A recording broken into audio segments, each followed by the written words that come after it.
am swimming, thrusting my arms through golden water, golden like oil. The water grows thick and syrupy, then it pulls me under. I'm in a bottle, glass sloping above me. Someone tilts and pours, and I slide onto a pan, palms burning from the heat. I slip and roll in the slick spill. Steam rises off my wet hair. Then I am smothered under the sticky weight of raw meat. "Mommy, can I sleep with you?" The voice startles me, a breathy whisper in the dark. Then it comes again. "Please? I had a bad dream." Jack's lisped dweem melts my heart, and I can't say no. So into our bed he comes, nestling himself in between me and his snoring father, a hibernating bear on a weeknight in July. Jack curls an arm around my shoulder and buries his chubby face into my neck. I wonder what haunted his sleep, if he too was trapped in a frying pan, being smothered by chicken breasts. A few minutes later, the door cracks open, and a girl with a halo of curls shuffles in, Maggie. She throws herself onto the bed and wiggles next to me, warm cheek against mine. Soon both of their breathing slows as mine begins to quicken. I'm too hot, suddenly suffocating under their small limbs. Then a cry in the night cuts through me like electricity. The baby monitor lights up, an arc of color that changes from green to red. The baby is wide awake, though all around me, my family sleeps unaffected. My feet hit the floor before my brain agrees to get moving, and then I'm padding through the hallway and into Ethan's nursery. It smells sweet, like baby skin and clean laundry and lavender lotion.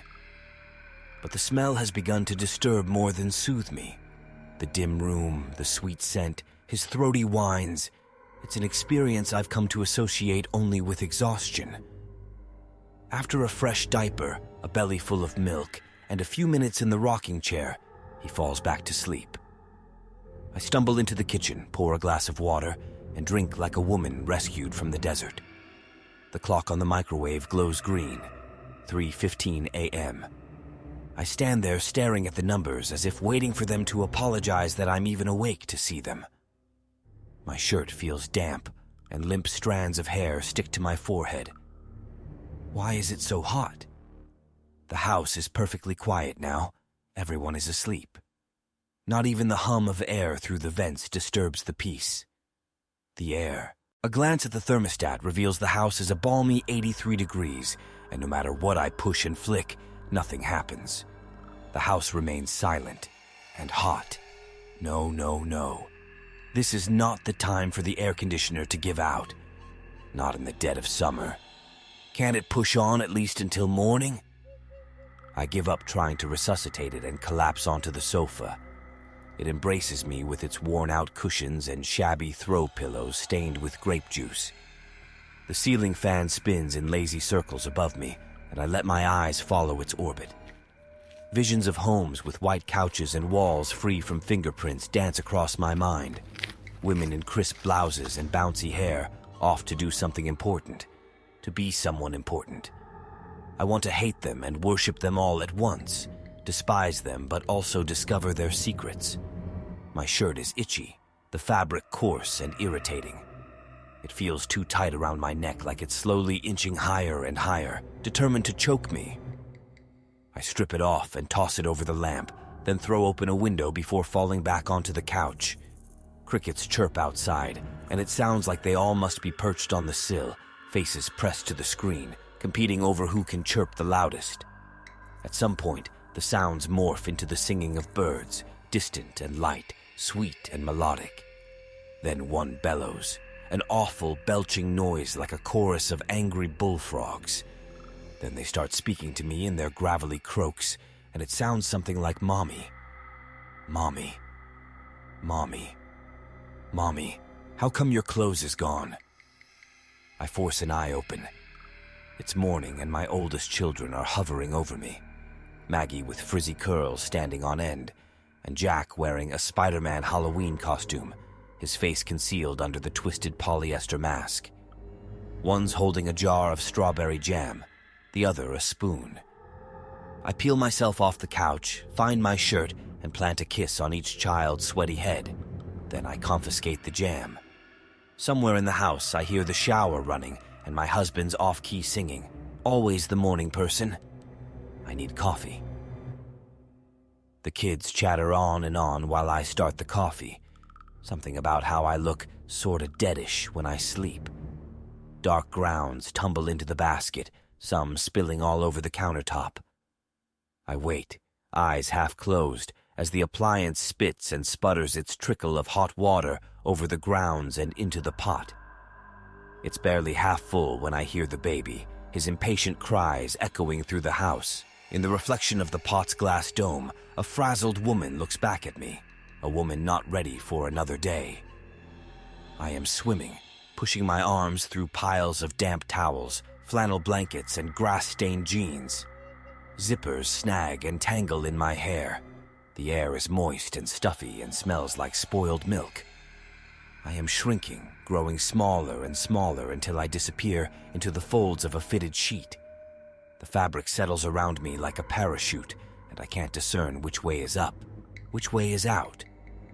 I have to pee. The voice jolts me from tortured sleep. A face just inches from mine, quiet but urgent. In the darkness, I see little eyebrows shooting up toward the ceiling and a wide grin, unnaturally alert for the hour. Maggie cups my cheeks and leans in closer, stale kid breath in my face. I have to pee now. Okay, let's go. We race to the bathroom together, tripping over toys I don't remember buying. The too bright light hurts my eyes, and I feel hungover, drunk on exhaustion. Her short legs dangle over the rim of the porcelain bowl, then there's a quiet trickling. She's pleased with herself, but I'm too tired to dole out praise. All right, back to bed with you. Can you come tuck me in? I've already tucked you in. Just one more time? I want cuddles. We tiptoe back to the room she shares with Jack, and I crawl into the bottom bunk with her, pushing aside piles of beloved stuffed animals. The room is comfortably cool now, thanks to the repairman and our vacation fund, which never even had a chance. I guess now we know we can always shut off the air, throw beach towels on the living room floor, and pretend we're in the Bahamas.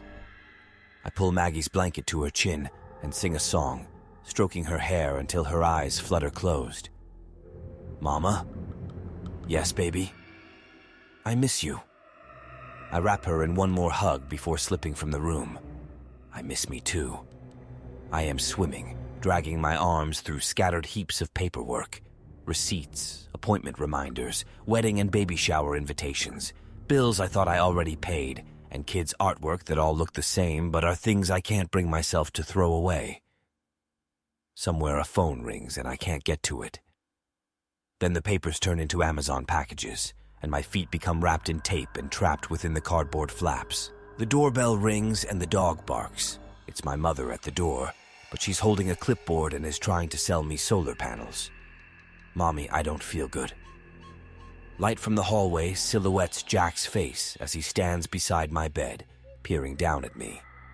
He whimpers and coughs, and the need for urgency does not register in my foggy mind.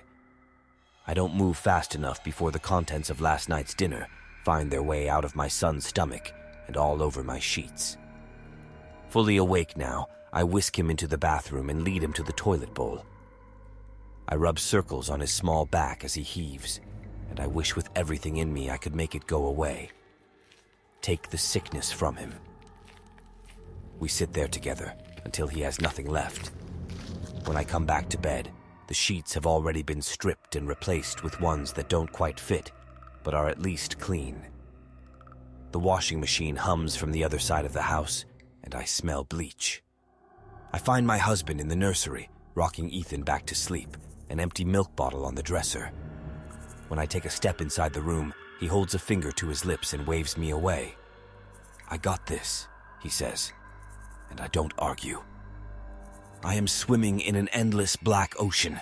My hands and feet appear like shadows in the dark, inky water. Something brushes my leg, then grips me with a slick, barbed tentacle. It pulls me down where no light touches, where no one hears my screams. The dog is licking my feet. I jerk them back under the covers and gasp, sitting up. The house is silent. The sky outside the window is purple and blue and tinged with gold, like a bruise just beginning to turn yellow. Pepper watches me stretch, her furry head tilted to the side, and I wonder if she knows what I'm thinking. I grab my running shoes and she follows me from the room, and together we slip out of the house.